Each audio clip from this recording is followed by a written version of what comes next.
স্বস্তিক। তার থেকে কি শিখতে পারি জানেন?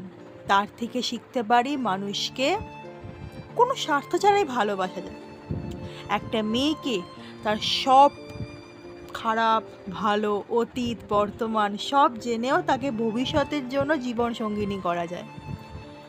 একজন মানুষকে খুব খুব খুব ভালোবেসে আগলে রাখা যায় যদি মানুষটা সঠিক হয়। পারফেক্ট নয় কিন্তু সঠিক।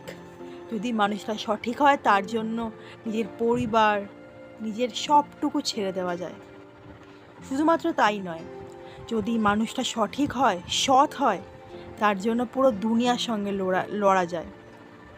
যদি মানুষটা উদ্দেশ্য সঠিক থাকে না, মানুষটাকে ভালোবাসতেই হয়।